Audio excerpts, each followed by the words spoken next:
श्री स्वामी समर्थ. माझ्या व्हिडिओमध्ये सर्वांचं स्वागत आहे. पिठोरी अमावस्या 2 सप्टेंबरला आहे. याच अमावस्याला श्रावणी अमावस्या असे म्हटले जाते आणि सोमवारी आलेली आहे, त्यामुळे सोमवती अमावस्या ही आहे. ही अमावस्या 2 सप्टेंबरला पहाटे 5:22 सुरू होत आहे आणि मंगळवारी ती 7:26 संपत आहे. तर ही आपली अमावस्या मंगळवारी आपल्याला श्रावणातला शेवटचा दिवस आहे. तर आपल्याला ही अमावस्या साजरी करायची आहे. जर आपल्यावर संकट असतील, आपली काही आर्थिक परिस्थिती नसेल किंवा ती सुधारावी असे वाटत असेल किंवा शंकरांची आपल्या घरावरती नेहमी कृपा दृष्टी राहावी, आपल्या घरात नेहमी सुखसमृद्धी राहावी, यासाठी आपल्याला काही उपाय करायचे आहेत. तर मी तुम्हाला ते सांगत आहे. उपाय आपल्याला 5 कणकीच्या दिव्यांचा करायचा आहे. बघा, कणिक मळून घ्यायची आहे. त्यामध्ये आपल्याला मीठ घालायचं नाही, हळद घालायची आहे आणि कणिक मळून त्यामध्ये आपल्याला 5 दिवे बनवायचे आहेत.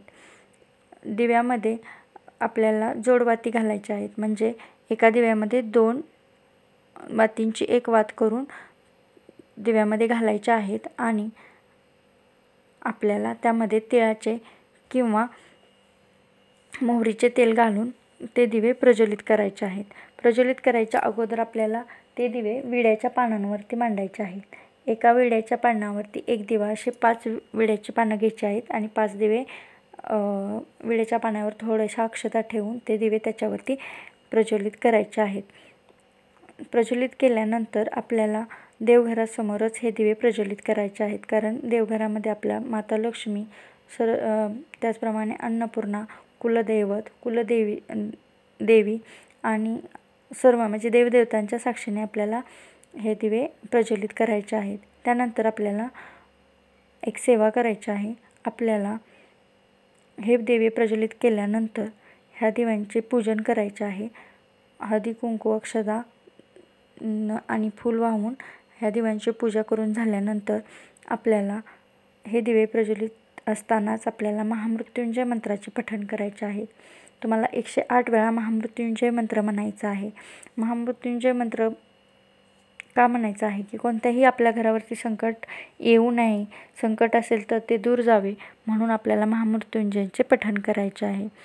महामृत्युंजयाचे पठण झाल्यानंतर एक दिवा आपल्याला देवघरातच ठेवायचा आहे. त्यानंतर आपल्याला बाकीचे 4 दिवे आपल्या मुख्य दरवाजावरती ठेवायचे आहेत. तर ते कसे, तर एका बाजूला 2 दिवे आणि दुसऱ्या बाजूला 2 दिवे असे आपल्याला दिवे ठेवायचे आहे. जर बघा, अमावस्येच्या वेळेस जर तुमच्या घरापुढे दिवा प्रज्वलित असेल किंवा दिवा लावलेला असेल तर माता लक्ष्मी आणि विष्णू आपल्या घरामध्ये प्रसन्न होऊन येत असतात. त्यामुळे आपली आर्थिक परिस्थिती सुधारते आणि आपली भरभराटी होत असते. म्हणून अमावस्येला आपण दिवा घरासमोर लावायचा आहे आणि सकाळी तो दिवा किमान आपण काही सेवा करत असतो तोपर्यंत प्रज्वलित असावा. नंतर तो दिवा मावळला तरी चालेल. त्यानंतर ह्या दिव्यांचं करायचं काय आहे, तर दुसऱ्या दिवशी यातील वाती व्यवस्थित काढायच्या आहेत. त्या निर्माल्यात टाकू शकता तुम्ही आणि ते दिवे जे आहेत कणकीचे ते गाईला किंवा कुत्र्यांना खाऊ घालायचे आहेत. हे असे उपाय केला तर आपल्या माता लक्ष्मी सदैव आपल्यावरती प्रसन्न राहते आणि अमावस्येला बघा शिवशंकरांची आपल्यावरती कृपादृष्टी राहते. हा श्रावणाचा शेवटचा दिवस आहे. या दिवशीही आपल्या घरी भोलेनाथ आपल्यावरती प्रसन्न राहावेत किंवा वर्षभरासाठी आपल्या सहवासात राहावेत, म्हणून ही आपल्याला उपाय करायचा आहे. तर हा उपाय सर्वांनी करावा. जर व्हिडिओ आवडला असेल तर लाईक करा, सबस्क्राईब करा. अशाच नवीन व्हिडिओमध्ये पुन्हा भेटूया. श्री स्वामी समर्थ.